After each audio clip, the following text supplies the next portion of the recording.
e cair nas malhas dessas seitas, dessas heresias, desses modismos, porque é um grande perigo de perder a sua salvação.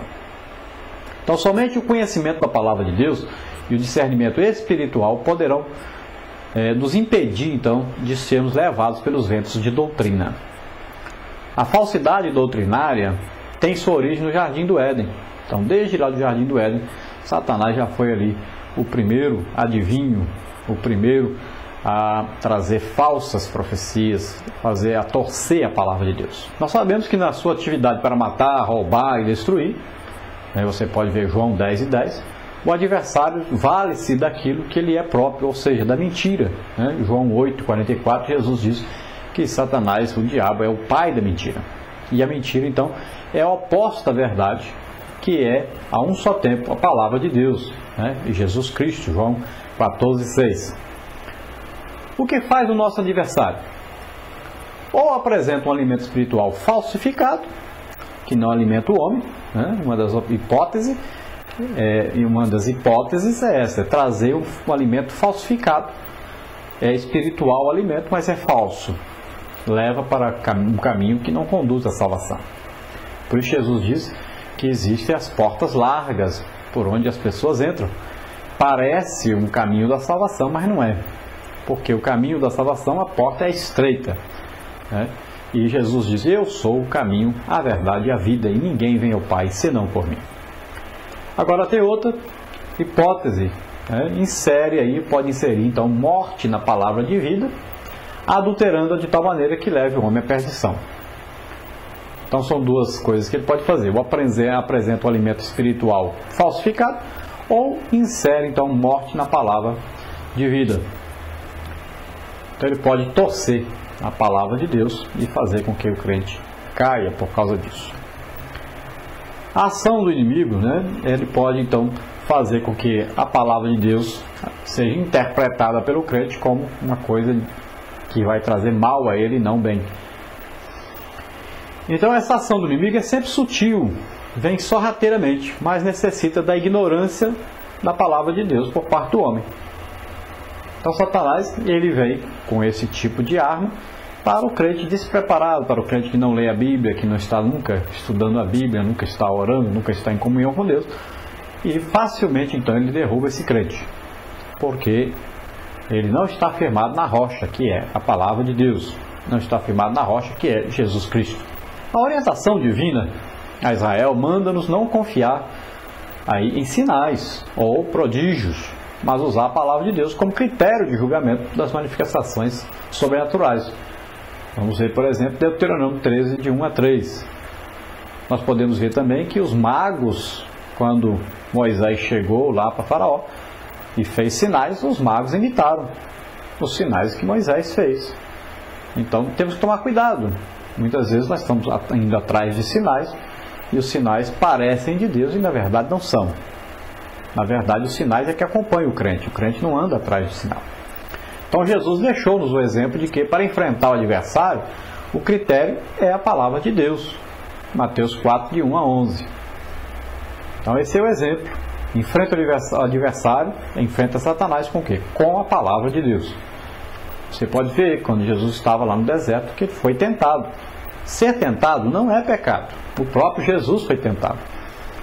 O pecado está em ceder à tentação.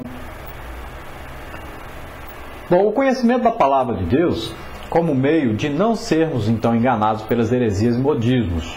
Essa é a grande arma nossa. É a palavra de Deus para então nós não sermos enganados pelas heresias e modismos. Não há outro meio pelo qual devamos escapar da heresia a não ser prestando atenção na palavra de Deus. O conhecimento da palavra de Deus não pode ser um conhecimento superficial. Não é apenas porque você leu, mas sim um crescimento, então, tem que ser o quê? Espiritual, contínuo, profundo, que nos permita levar a indispensável frutificação espiritual, a maturidade. Mateus 13, 18-23. Então o que é isso? A palavra não pode chegar apenas na alma, ela tem que chegar à alma. Nós temos que meditar nessa palavra, aprender realmente essa palavra para que ela vá ao espírito e haja uma edificação espiritual, haja um fortalecimento espiritual. que nós possamos ter fé e certeza nesta palavra.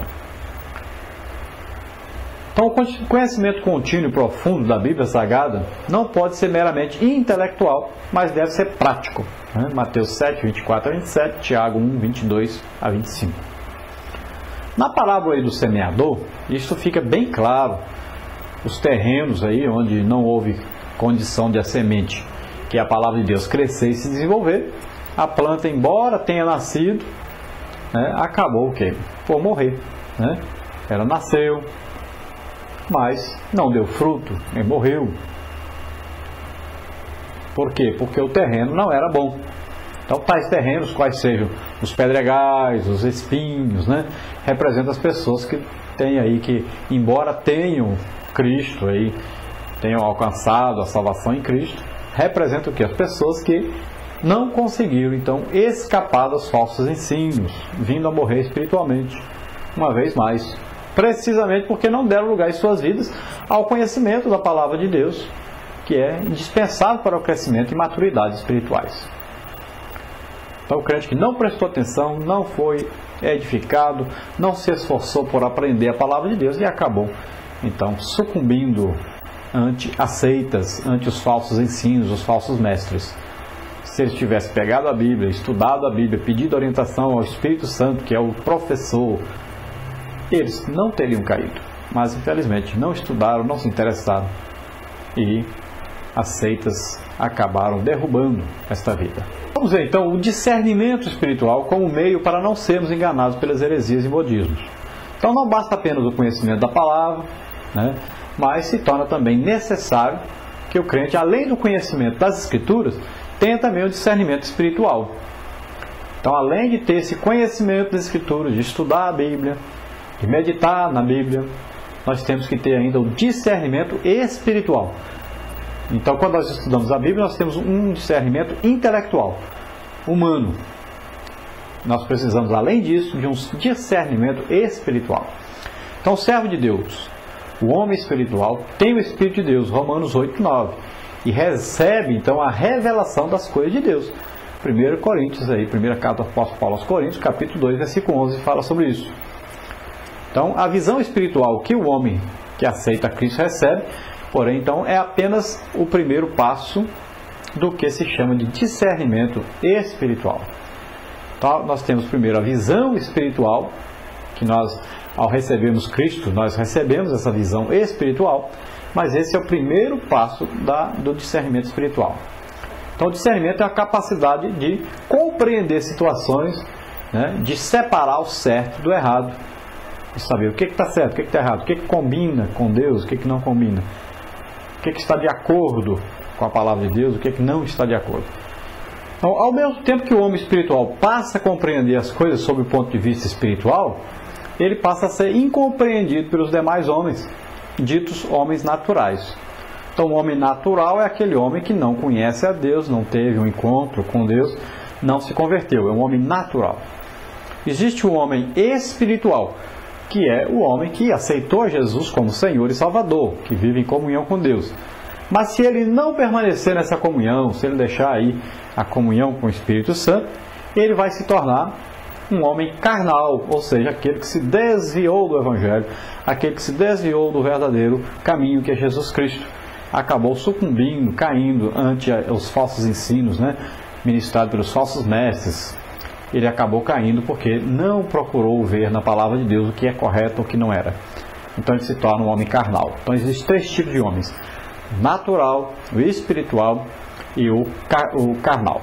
Vamos falar agora dos dons de inspiração. Então agora são inspirados. As pessoas são inspiradas a falar alguma coisa. São os dons da fala, da glossolária, da fala. O que é isso? Primeiro vem o quê? Profecia. Olha, gente, profecia tem que ser julgada. Profecia pode vir de três lugares diferentes. A profecia pode vir de Deus. Deus revela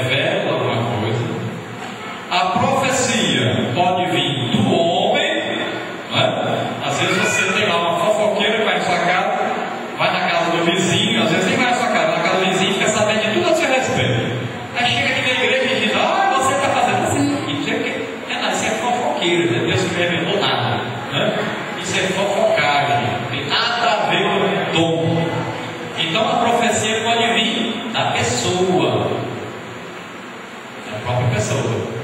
E a profecia pode vir do diabo. Tá? Pode vir do diabo.